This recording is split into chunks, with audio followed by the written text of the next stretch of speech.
Workout done. We're on our cool down. Shout out to Kim. Sweetie, Kim, you ran hard. Yeah. I saw when you started, I was still stretching. I was like, oh man, I'm screwed, they're gone. And sorry that I slowed her down. I know it kills your rhythm. But then I tried to push on the way home, but my goodness, these last miles are hurting. A lot of these kids out here just fucking gazelles. They're all super athletes in the prime of their life. I'm getting beat by boys and girls this morning, which is wild. You just got no pride. Just let them beat you, bro. They're gonna run you into the ground. They're all about 120 pounds. Less, you think? My bad. Some are. You're right, though. I got these kids by like 150 pounds.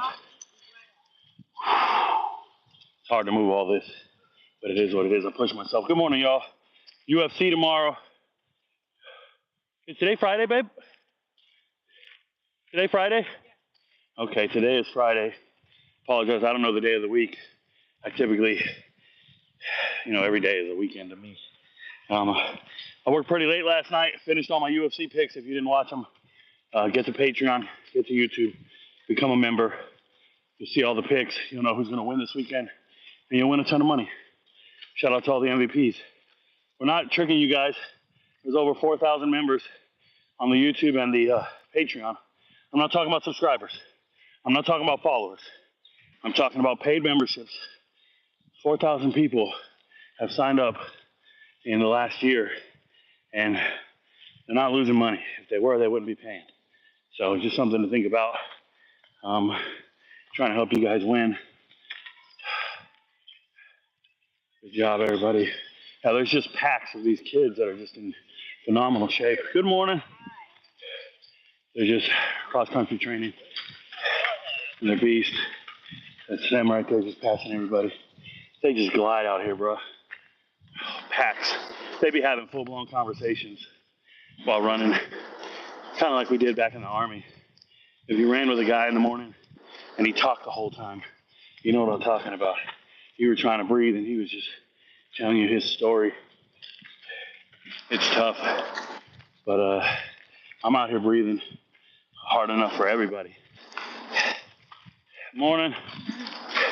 Just trying my best. I might have walked 3 times during the workout, possibly 4. How many times do you see me walk, babe? 4? 3? I walked 3 times. Means I gave in to the pain. Pain is just weakness leaving the body.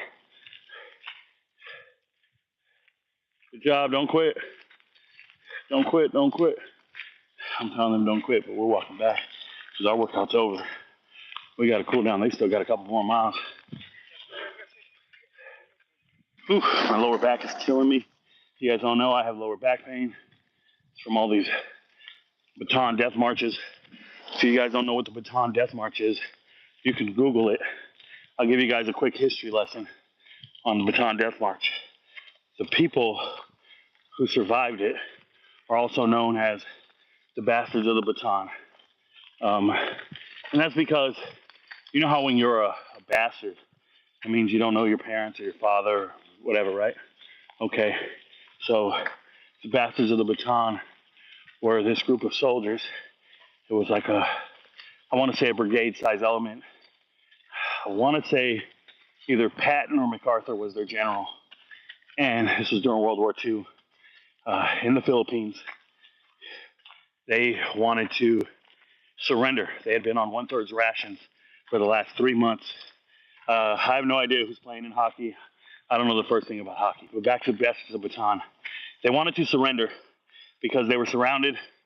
The Japanese were coming, and they knew they couldn't win. So they did a change of command. They replaced General MacArthur General MacArthur, because they didn't want him to get a retreat on his record, right?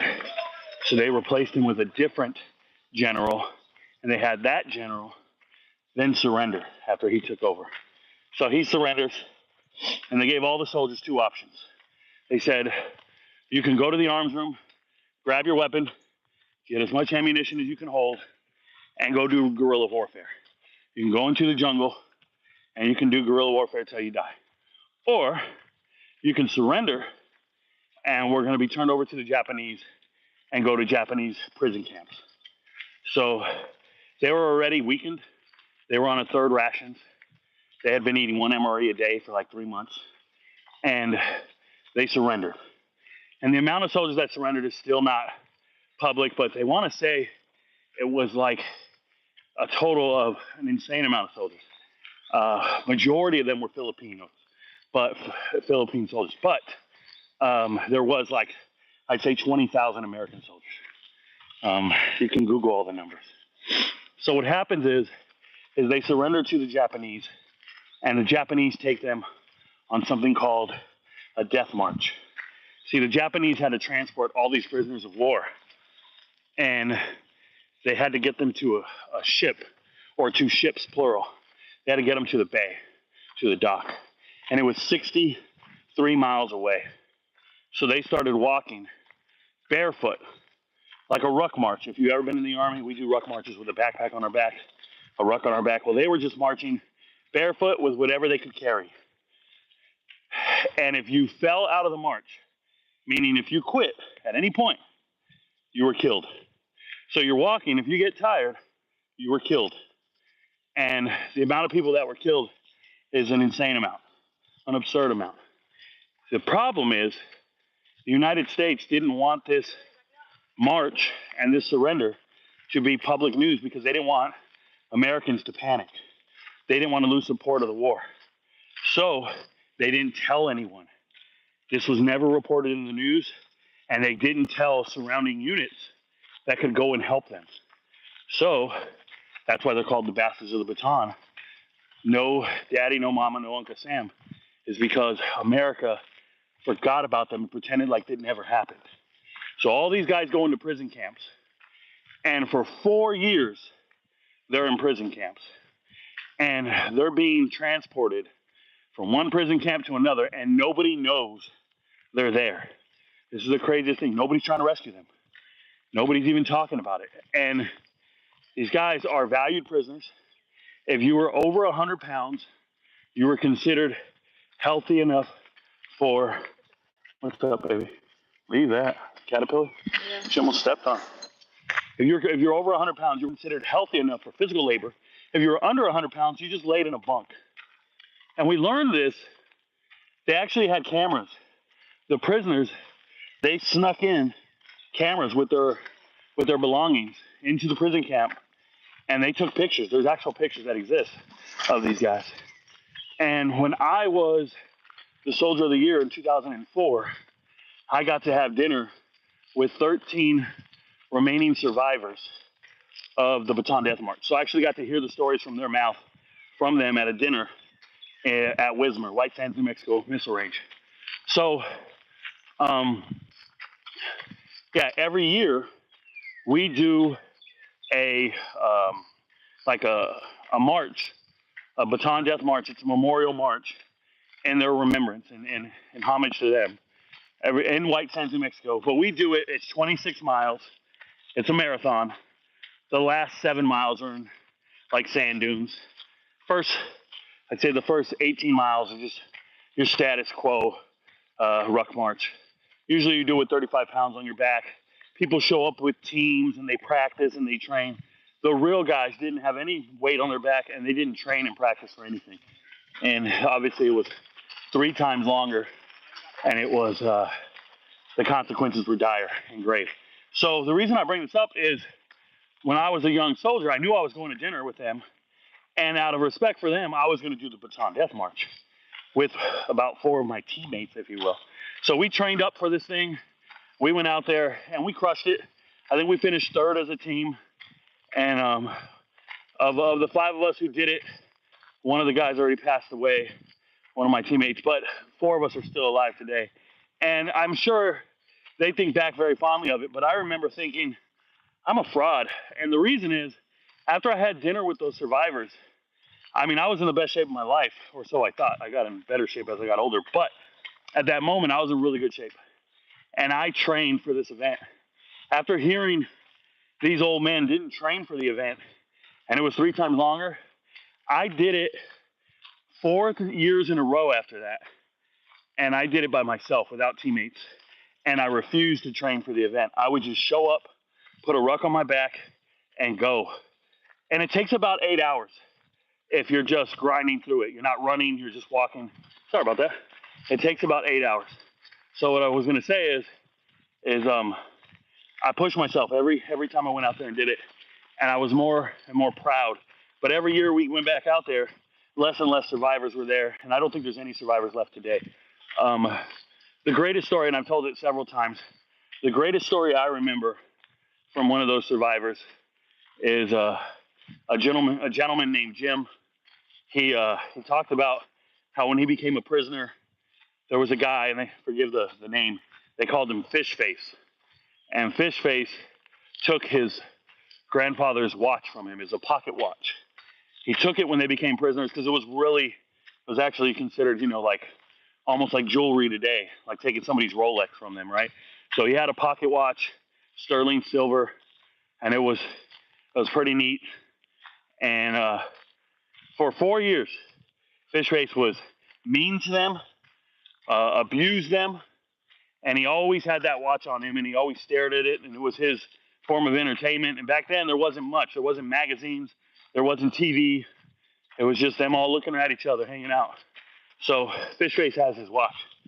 And what we're not talking about is, since Americans didn't know that there was American prisoners, POWs, when the Japanese were using their ships, they were using their supply ships. I see it. They were using their supply ships. They would hide Americans in the cargo bays of the supply ships. You lose something, ma'am? Oh, I got nothing. I'll never find it. You need a metal detector. I was going to help you, but I ain't got it like that. Good luck. I was going to help her. She's looking for something, but she's looking for the smallest thing. That looked like a little pebble, huh? Anyways, so they were hiding Americans in the cargo bays of all the ships as they were transporting supplies. And Americans thought they were sinking cargo ships. You wanted to stop the supply chain for the Japanese soldiers off Guam Island and the Philippines, 2 different spots. So they were shooting torpedoes at these ships and sinking cargo ships, not knowing there was Americans in the cargo bay. So they were actually killing Americans. They didn't know this. This is the reality of war. So anyways, very awkward. So they were all on a ship one day. They were in the cargo bay. It gets hit with the torpedo. It starts to sink. The hull of the ship was made of wood. So they hang on to a piece of wood, and they sink and they swim up to the surface. They're treading in the water. Remember, they're really weak. And it was Jim and his best friend, who was also another survivor. They were all sitting at this table, and they said, man, we got in that water. Everybody's equal in the water. He says, I look over, I see Fish Face in the water, struggling to stay afloat. He goes, we swam over to that mother flipper. He started cussing. He says, we drowned his ass. I got back my granddaddy's watch, and he slammed it on the table. Mind you, this is a man in his early 90s at the time, and he slams the watch on the table. And I was sitting there, and I felt so inferior, being the soldier of the year in an army at war, and I'm not at war right there. At that moment, I wasn't deployed. I was in New Mexico and Arizona. So I was just like, man. So they were all like thanking me for my service, and they were all giving me all these accolades and this praise and these plaques and everything. And I got all the trophies at home, like a sword engraved and all this shit. But the thing is as they were giving me all these things, they thought, I'd imagine, they thought, hey, this guy's a soldier of the year. He already went to Iraq and just dominated at the war. But in reality, I hadn't deployed at that time. I wouldn't deploy for another 3 years. And I was a private first class.